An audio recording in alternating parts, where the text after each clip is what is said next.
Felipe falou antes, e é muito importante nesse processo até do Startup EC, voltando um pouquinho, acho que a gente aprendeu várias coisas onde um grande potencial que a gente vê para o nosso mercado e que tem que mudar é exatamente isso. Uma é a educação e outra é a especialização de todos os setores dentro da revenda. Então, a parte que a gente entendeu muito, com todo o conhecimento que a gente absorveu, tinha algumas coisas que para mim eram um pouquinho obscuras no passado, como a gente não vinha tratando com clientes da mesma forma. É diferente você vender uma vez para o cliente do que você continuar com o cliente por vários meses. Então, isso diferenciou muito e a gente tem que se especializar. Foi uma parte que eu fui muito a fundo, tentei me especializar ao máximo, onde eu comecei a entender alguns gatilhos.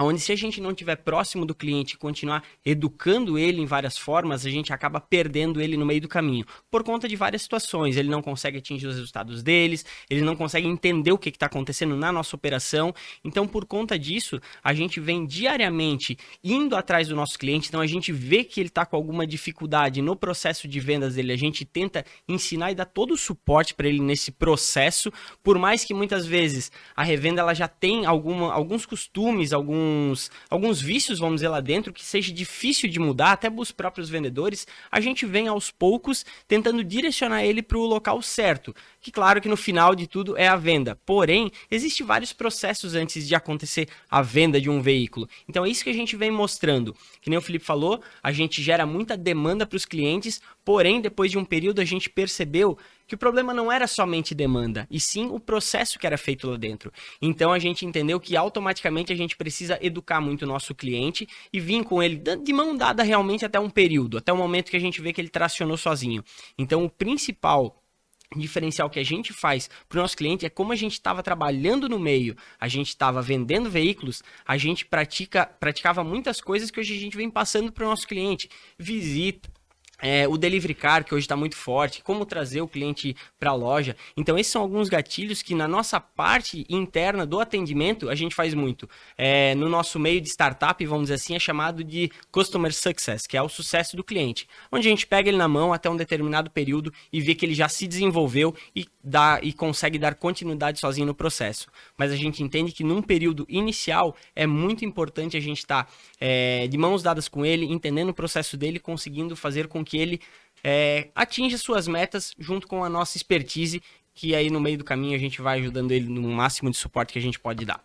Um ponto ali que o André até pegou e falou bem, foi numa das primeiras mentorias no programa. Rafael Assunção lá falou pra gente, cara, por que vocês não tentam abrir uma revenda digital? Tudo que vocês fazem, vocês podem espelhar numa operação de uma revenda. Isso que o André tava falando do sucesso do cliente, é algo que meio que apavora as revendas, né? Tipo, eu vendi um carro, ninguém mais fala com esse cliente. Porque se a gente fizer um contato, ele vai reclamar de alguma coisa no carro e não vai dar. Mas, cara, a partir do momento que tu trata o atendimento do cliente barra o sucesso do cliente, o André identifica bastante coisa que do cara falando, a gente mapeia alguns pontos, isso a gente pode entrar a gente sempre fala, não tem como receitar o remédio sem ouvir a dor do cara, né? Então, a partir do momento que colhe bastante informação e tu trabalha numa ação para que o que a gente fizer vai melhorar o processo deles ali dentro, isso realmente é sucesso do cliente. Não fica... A gente gosta de falar que a gente não é um atendimento reativo, né? Que espera o cliente reclamar, falar alguma coisa, reclamar entre aspas. Espera o cliente fazer um contato para que a gente responda.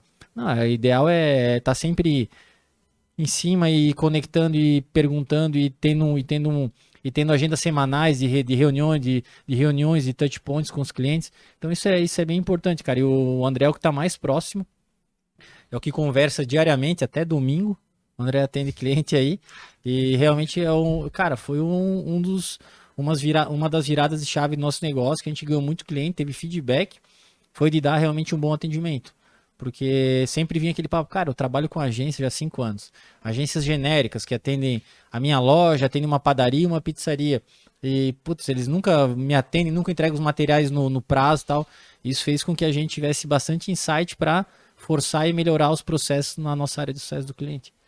Eu quero pegar um gancho aqui e falar sobre essa questão de processo, né? Para que fique claro quão importante é a loja trabalhar com processo, né? E saber que o marketing digital hoje é importantíssimo no processo de venda dela. A gente recebeu aqui o Murilo da Hall Motors, que falou, cara, na hora que eu readequei o meu modelo de negócio, cara, já fui para o modelo digital, né? Sabendo que o modelo digital é a minha recorrência, é o meu trabalho principal. Então, quando a gente via e escuta e estuda a questão de marketing em empresas tradicionais, antigamente, era a primeira área a ser cortada quando tinha um momento de crise, né? Então, é um desafio muito grande, imagino que deve ser um desafio muito grande para a AutoKit mudar esse cenário. Vocês não querem que o marketing seja o primeiro ponto a ser cortado de investimento num momento de crise. E a gente passou por alguns momentos de crise ali, né? Então, o quão importante é vocês ajudarem o cliente a perceber que o processo e fazer o trabalho de marketing digital é importante para que ele tenha as vendas contínuas dele lá, né? Então, eu acho que é importante esse trabalho de sucesso do cliente para mostrar para ele, cara, faz essa parte do processo. Eu sei que em momentos tu vai estar tendencioso a querer cortar esse tipo de investimento, mas é parte do processo, senão, hoje em dia, tu não faz...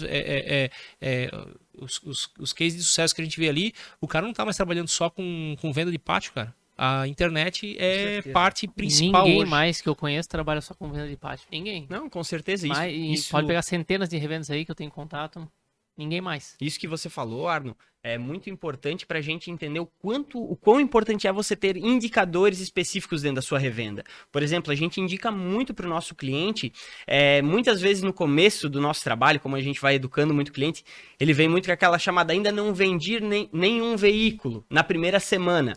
Porém, quando a gente busca um pouco mais na raiz dessa pergunta, ainda não vendi nenhum veículo, a gente entende que nesse período de uma semana ele já teve 8, 12 propostas e ainda está trabalhando nela. Então, quão é importante você ter essas métricas no meio do seu processo. Então, entender quantos leads você está recebendo, desses leads, quantas propostas foram feitas, dessas propostas, quantas visitas foram agendadas. Então, esse tipo de métrica a gente ajuda muito o nosso cliente, que a gente entende que é muito importante para nós sabermos se se a gente está fazendo uma captação correta, se o nosso marketing está fazendo as postagens certas para trazer o cliente certo. Então, o quão importante é você ter as métricas para saber se a deficiência está no teu marketing, está na tua venda, está na tua visita, aonde está a fricção, vamos dizer, do teu processo. Isso é muito importante. A gente gosta muito de frisar isso também no nosso processo aí de acadêmico, vamos chamar assim.